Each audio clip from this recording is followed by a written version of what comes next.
रहीम और अस्सलाम वालेकुम। 27 दिसंबर पाकिस्तान में हफ्ते की सुबह और सबसे पहले time tracker Asim Munir de facto form 47 military raj day 28। याद दहानी, अगर अभी तक इस यूट्यूब चैनल को सब्सक्राइब नहीं किया तो ज़रूर कीजिए ताकि आप हमारी आवाज़ को मजबूत बना सकें। अब चलते हैं ज़रा आज की अहम खबरों की तरफ। आज का व्लॉग थोड़ा फास्ट पेस्ड होगा क्योंकि काफ़ी सारी खबरें हैं, कोशिश करेंगे सभी कवर हो सकें।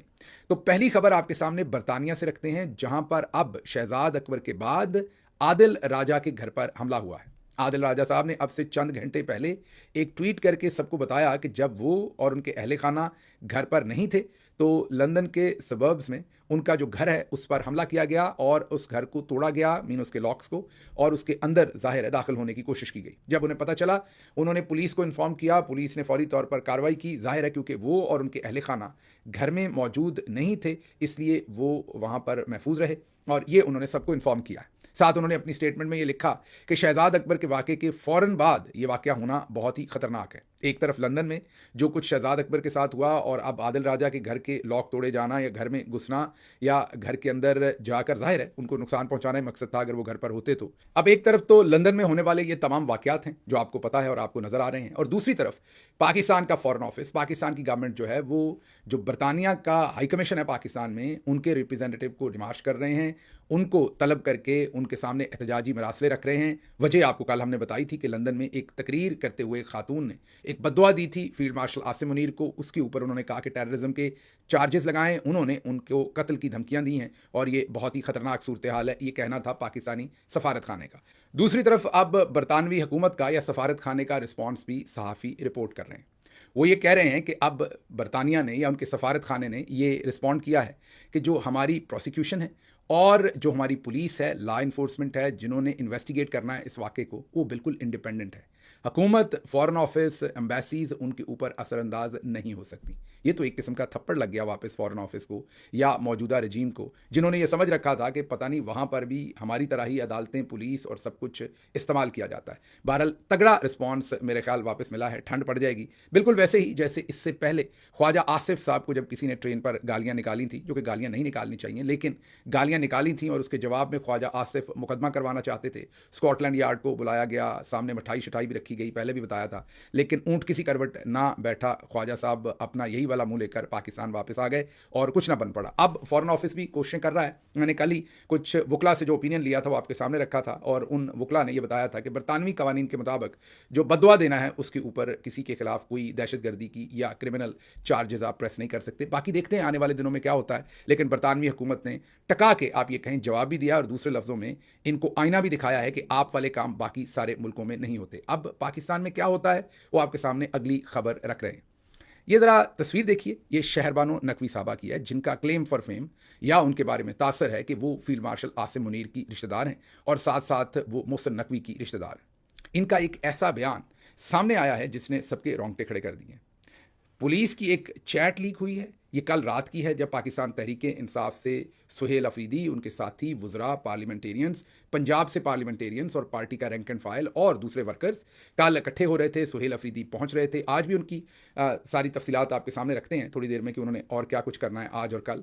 लेकिन कल जब सुहेल अफरीदी साहब आ रहे थे और वर्कर्स पहुंच रहे थे पंजाब असम्बली, तो शहरबानो नकवी ने एक क्रिमिनल इंटेंट का मैसेज किया। कत्ल की धमकियां उसके अंदर शामिल हैं। जी हाँ, आप दुरुस्त सुन रहे हैं। एक पुलिस एएसपी जो यूनिफॉर्म में है, मॉडल टाउन की एसपी लगाया हुआ है एएसपी, लेकिन उन्हें उनकी जो आप ये कहिए कि उनके मेरिट से हटके उनको एसपी लगाया हुआ है।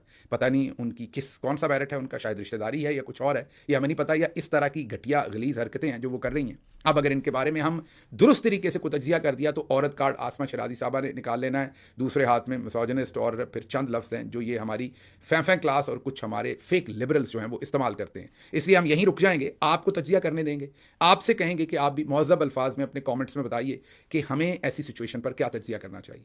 अब ये जो चैट लीक हुई है ये किसी ने ऐसे ही सोशल मीडिया पर नहीं लगा दी। ये जो अमरीकी जरीदे ड्रॉप साइट के सहाफ़ी वकास साहब हैं, ये उन्होंने लगाई है और उन्होंने बाकायदा जाहिर है किसी पुलिस ऑफिसर ने उनको भेजी या एहलकार ने भेजी ग्रुप में से, जिसको उस ग्रुप में एक्सेस थी।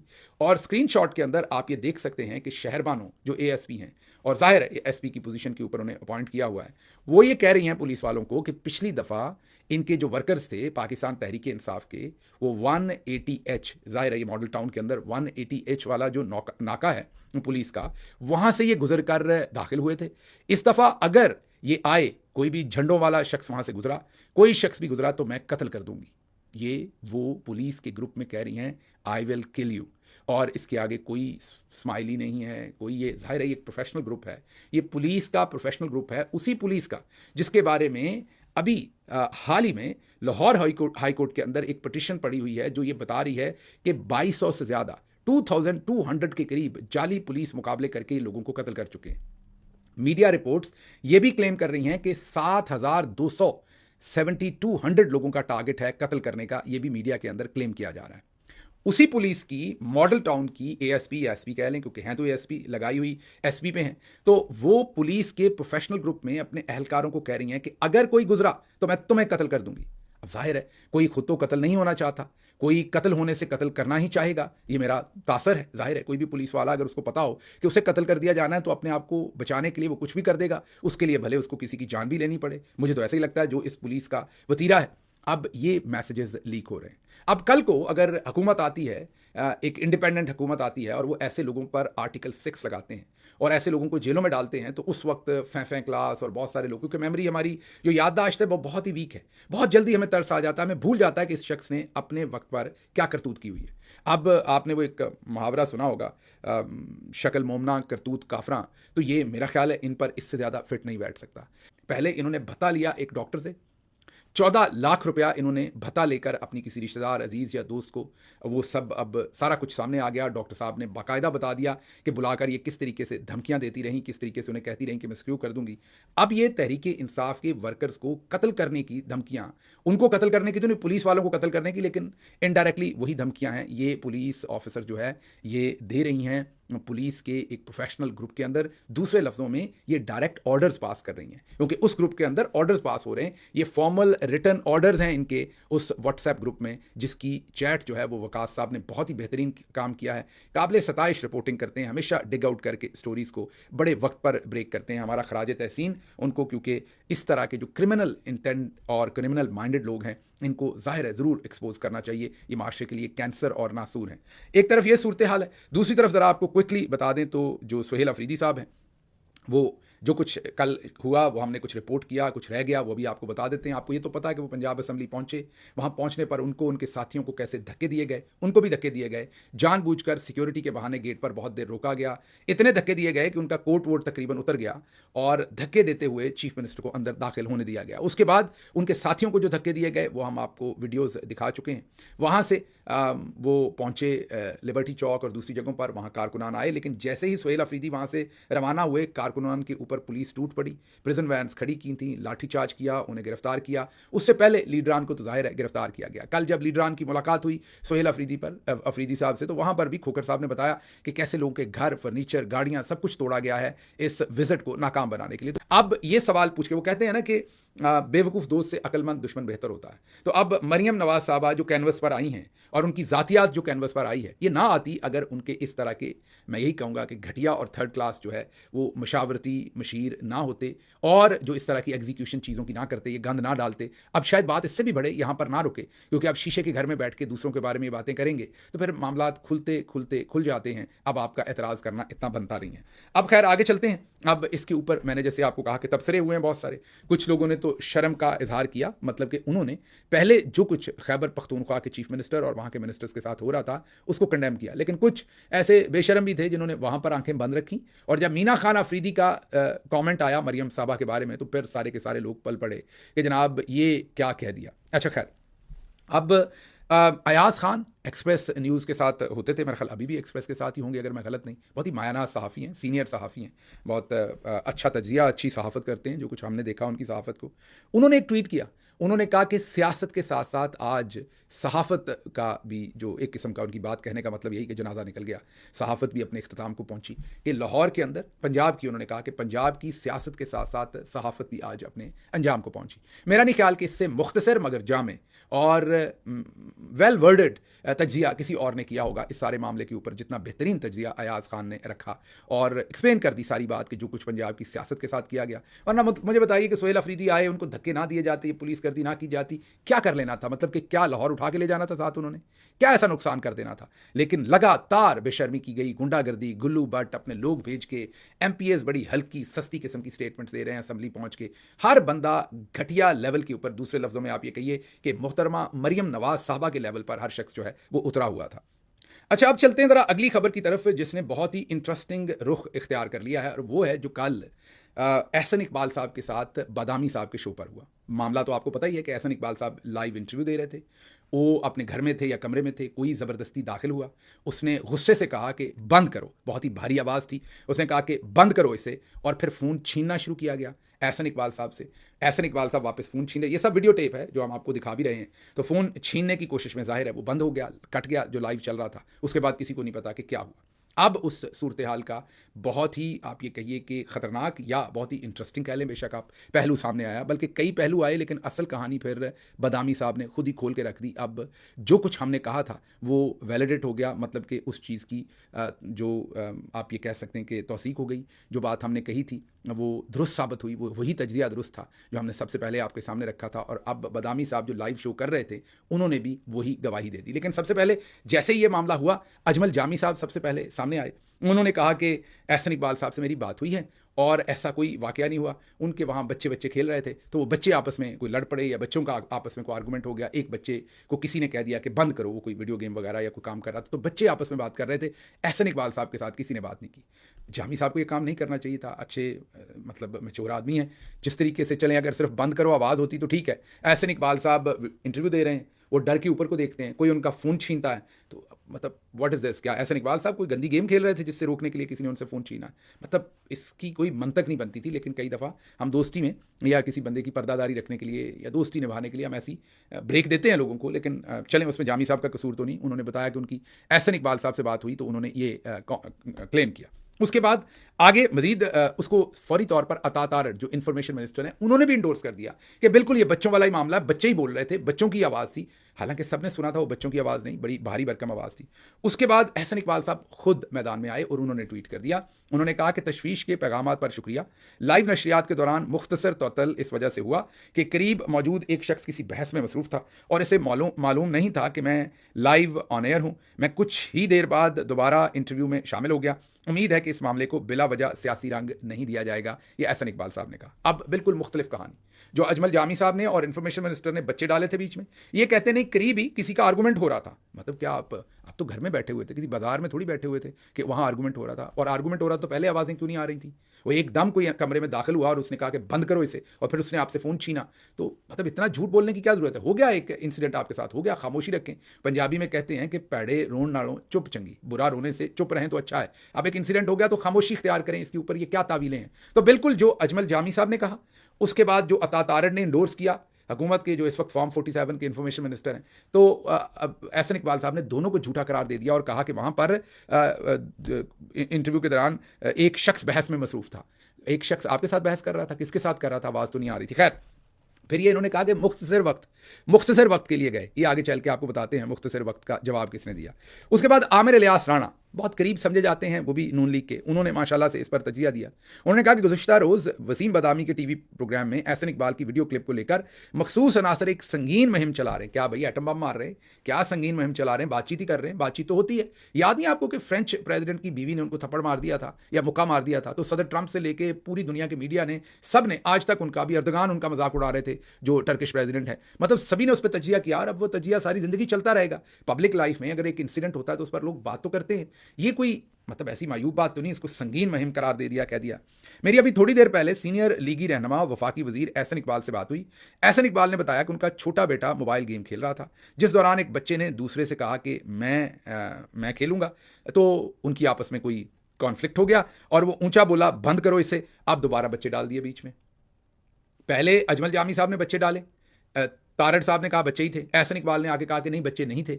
अब आमिर इलियास राणा साहब ने इस सब के बाद ट्वीट किया, उन्होंने फिर बच्चे डाल दिए। लगता है ऐसे है कि वो स्टोरी जो आमिर इलियास राणा साहब को भी उन्होंने पहले बताई होगी, ट्वीट लिखने में थोड़े स्लो होंगे राणा साहब, बाद में लिख सके, उन्हें नहीं पता था कि एहसन इकबाल साहब अपनी पोजीशन पहले ही तब्दील कर चुके हैं। आगे चलते हैं। आजकल जो बड़े टाउट सहाफ़ी मशहूर हैं हसन अयूब साहब, वो फिर आए, उन्होंने फिर भांडा फोड़ दिया सारे का सारा ही बीच चौराहे। उन्होंने कहा एक तो मुख्तसर वक्त की ब्रेक नहीं थी, वो तकरीबन 25-30 मिनट की ब्रेक थी, जिसका मतलब है क्योंकि आप अगर आपका फ़ोन गिरता है कुछ भी होता है तो आप 2-4 मिनट के अंदर अंदर वापस आ जाते हैं। अगर 15 मिनट की भी ब्रेक थी तो इसका मतलब ये मुख्तसर नहीं थी, 10 मिनट की भी थी फिर भी मुख्तसर नहीं थी। लाइव प्रोग्राम में आप 4 मिनट भी आगे पीछे हो जाए तो फ़ोन कर करके प्रोड्यूसर जो होता है शो का वो आपकी मत मार देता है, क्योंकि उन्होंने शो रन करना होता है। तो ये अगर 10 मिनट भी, वो तो कह रहे हैं शायद 30 मिनट, तो ये मुख्तसर कहाँ थी, इसका मतलब कोई चंगा पला कॉन्फ्लिक्ट हुआ। तो हसन अयूब साहब कहते हैं कि बेटा शेटा नहीं था, उन्होंने तो इशारा किया है, नाम नहीं लिया, लेकिन इशारा उनका भाई लोगों की तरफ है कि वहां से कोई आया है और उन्होंने कहा है कि काम जो है वो बहुत गंभीर है, मसला बड़ा ख़राब है, उनका कहना है। अच्छा, माजी में जो एहसन इकबाल हैं उनके बारे में मुतअद्दिद, एक नहीं बड़े बड़े सीनियर जर्नलिस्ट ये फाइल कर चुके हैं रिपोर्ट कि उनकी नहीं बनती, उनकी मौजूदा सेटअप के साथ नहीं बनती और वो रिज़ाइन करना चाहते हैं अपनी पोजीशन से। ये बहुत सारे सीनियर जर्नलिस्ट जो हैं वो ये खबर फाइल कर चुके हैं। उसी तनाज़र में अगर हसन अयूब साहब की बात देखें कि उनको किसी ने बॉयज़ की तरफ से आके हमारे मिलिट्री इस्टेब्लिशमेंट की तरफ से जर्नल्स के हुक्म पर किसी फौजी अफसर ने या एहलकार ने आकर ये सब कुछ किया है, तो इस चीज़ को बिल्कुल रद्द नहीं किया जा सकता, इसका इम्कान है। और फिर एक जर्नैली टाउट ये कह रहे हैं तो फिर इसके चांसेस और भी बढ़ जाते हैं क्योंकि वो इंडोर्समेंट दे रहे हैं। अब आगे चलते हैं। आगे जो रही सही कसर थी वो पूरी हो गई। जो बदामी साहब थे उन्होंने फिर कुछ भी पल्ले नहीं छोड़ा। बदामी साहब ने क्या कहा सुन लीजिए। तो उस गेस्ट ने रीजॉइन किया, वो गेस्ट लाइव थे, तो सर ये आवाज किसने मारी थी, सर वो क्या हुआ था, सर आपकी आंख भी थोड़ी सी, सर ये क्या हो रहा है, क्या हो रहा है। सुन लिया आपने, बदामी साहब ने खुल के ही सारी बात कह दी। उन्होंने कहा कि वो उनकी आंख पर निशान भी था। अब हमने भी आपको कल काले चश्मे की बात सुनाई थी कि जब वो रिसीव कर रहे थे यूएई के प्रेसिडेंट को, तो वो वाहिद थे जिन्होंने काला चश्मा उस तस्वीर में लगा रखा था। दोबारा दिखा देते हैं आपको। और जाहिर है उससे पहले लोगों ने ट्विटर पर उनकी पहले की बदामी साहब के साथ तस्वीर और बाद की रखी थी जिसमें उनका मुंह सूजा हुआ था, उनकी आंख के नीचे निशान था। और जाहिर है वो जो भी हुआ कॉन्फ्लिक्ट, उसमें कोई हाथापाई हुई होगी। बदामी साहब ने लगी लिपटी बगैर रखे बगैर ही बता दिया। उन्होंने ये ज़रूर कहा कि यार मैंने उस चीज़ को उछाला नहीं, मैंने कहा ज़ाती मामला छोड़ के मैं आगे निकल गया। वैसे हमारे एंकर्स जो हैं, मैं इनकी बात नहीं कर रहा, लेकिन एंकर्स तो इद्दत और निकाह और लतीफ़ कब क्या देखता था और तमाम चीज़ें, और मेडिकल बोर्ड बनना चाहिए। याद होगा आपको शाजिब खानज़ादा साहब कहते थे कि मेडिकल बोर्ड बनना चाहिए जो ये डिटरमिन करे कि बुशरा बीबी की माहवारी में तअत्तुल था कि नहीं था और उनकी माहवारी कब रुकी कब चली। ये जो फ्लेक्सिबल किस्म के फेमिनिस्ट हैं, लचकदार फेमिनिस्ट हमारे शाजिब खानज़ादा, ये वो शो किया करते थे। और भी बहुत सारों ने किया, उन्होंने अकेले नहीं किए। इद्दत और निकाह के ऊपर पूरी एक लाइन लगी हुई थी। और फिर याद कीजिए शाजिब खानज़ादा साहब से किसी ने सवाल पूछ लिया था सिर्फ, तो कितनी पाकिस्तान की एलीट ने कितना सर पे उठाया था सब कुछ। अब आपके सामने जो कुछ लंदन में हो रहा है और पाकिस्तान के अंदर सहाफ़ियों पर हो रहा है, वो तमाम फैं क्लास वालों की बकवास, हर चीज़ बंद है, सांस नहीं निकल रही, कोई मजम्मत नहीं कर रहा। आज जो सुहेल अफरीदी के साथ सहाफ़ियों ने किया है, जो गलाजत किया है, उसके ऊपर भी इनमें से कोई नहीं बोल रहा। ये आप सब ने देख लिया है। बहरहाल अब बकाफत अमल है। यही एहसन इकबाल साहब कहा करते थे कि बगैरत इंसान, ये उनके लफ्ज़ हैं, उन्होंने ट्वीट किया हुआ है, मैं नहीं कह रहा, बगैरत इंसान तरदीद फिर नहीं कर रहा कि ये टेप्स मेरी नहीं है, दूसरों की पगड़ियाँ यूँ उछालता था जैसे इनकी कोई इज्जत नहीं। ये शख्स इन बहतानों की वजह से जो मुखालफों पे लगाता था अल्लाह की पकड़ में है और इतना रुस्वा होगा कि मुंह दुखाने के काबिल नहीं रहेगा, ये मेरा यकीन है। ये एहसन इकबाल साहब का पुराना ट्वीट है जो मैंने पढ़ के सुनाया है। फिर अल्लाह अल्लाह के एहसन साहब देख लें, कौन रुस्वा होगा ये आप खुद ही देख लीजिए, ये तो अल्लाह के पास होता है। अच्छा जी, अगली खबर क्विकली। प्रॉपर्टी ओनरशिप के ऊपर अगर अदालती हुक्म के बावजूद किसी ने ज़मीनों पर कब्जे दिलवाए तो नताइज के लिए तैयार रहे। जो chief justice Lahore high court है वो सीधी टक्कर गई हैं मरीम नवाज़ को। इत्तलात ये हैं कि मरीम नवाज़ को ये कह दिया गया है कि आपने खामोशी इख्तियार रखनी, आपने जवाब नहीं देना चीफ जस्टिस को किसी सूरत भी। दूसरी तरफ पंजाब बार कौंसिल ने ऐलान कर दिया कि अगर मरीम नवाज़ ने चीफ जस्टिस आलिया नीलम से माफ़ी ना मांगी तो हम हड़ताल कर देंगे। अब ये सारी चीज़ें कहाँ से हिल रही हैं, क्या हो रहा है, ये मैं चाहूँगा, मैंने आगे भी आपको खबरें देनी है, जल्दी है, ये मैं चाहूँगा कि आप याद रखें और आने वाले दिनों में इस पर तज्जिया करेंगे। कुछ हो रहा है जिसकी मुझे भी अभी समझ नहीं है, आई तो आपके सामने रखेंगे। अगली खबर पंजाब हुकूमत की जानब से, मतलब मरीम साहबा की जानब से मसीही बरादरी की तजदीद। और इरफान मसीह कहते हैं जो लालिया में रहते हैं कि हमें मरीम नवाज़ साहबा की तरफ से कपड़े या कोई चीज़ क्रिसमस गिफ्ट के लिए भेजा गया और वो लंडे का माल था। लंडे से लेके फटे पुराने कपड़े जो हैं वो क्रिसमस के लिए गिफ्ट में दिए गए। क्या कहा उन्होंने, सुनिए। मेरा नाम इरफान मसीह है, मैं तहसील लालिया का रहने वाला। मरीम नवाज के उत्थे बुलाया जी, चनियोर डिप्टी कमिश्नर चनियोर ने बुलाया सानू। उन्होंने मरीम नवाज की तरफों सानू तोहफे दिते ने। ਤੁਹਾਡੇ सामने तोहफे, सारा लंडे का माल, कोई किसी की कोई चीज नहीं है, सारा लंडा। नारे भी सानू पुराने दिते गए आ बेचे ही। सुन लिया आपने। अब ये हुआ क्या होगा, जाहिर है जैसे मरियम साहबा और ऊपर जो कुछ हो रहा है नीचे भी वही हो रहा है। ऊपर से लेके नीचे तक खाबे खाने का सबको शौक है। तो जो नीचे हमला होगा उन्होंने पैसे ऊपर नए गिफ्ट्स के डाले होंगे बिलों में, और नीचे इरफान मसीह और उनके साथियों को लंडे के कपड़े पकड़ा दिए होंगे। जैसे आपको पता है कि हमारे यहाँ अक़लियतों के साथ वैसे ही जो सलूक किया जाता है, तो इन्होंने कहा होगा कि हम क्यों बाज आ जाएं, हम भी वही काम करेंगे। आखिरी बात, नाहिद खान साहबा बेनज़ीर भुट्टो की पर्सनल सेक्रेटरी थी, बहुत देर के बाद बोली हैं, खूब बोली हैं। उन्होंने कहा कि ये तमाशा ना करें जो लगाया हुआ है, या तो आज़ाद अदालतों से सजाएं दिलवाएं। इमरान खान साहब के बारे में बात की और दिखाएं कि इंसाफ हुआ है और बिल्कुल ट्रांसपेरेंट अदालती सिस्टम हो, या ये ड्रामा सारा बंद करें। ये अच्छा नहीं है जो कुछ हो रहा है, इससे मुल्क का, इदारों का, सबका नुकसान हो रहा है। शुक्रिया अदा करता हूँ मैं नाहिद खान साहबा का कि वो बोली हैं, सच की साइड पर खड़ी हुई हैं और बहुत देर के बाद बोली हैं। उनके ऊपर भी किसी दिन तफसील से बात करेंगे कि उन्होंने क्या खोया, क्या पाया, उनके साथ क्या किया गया। मुझे यहाँ से इजाज़त दीजिए। अल्लाह आपका हामी और नासिर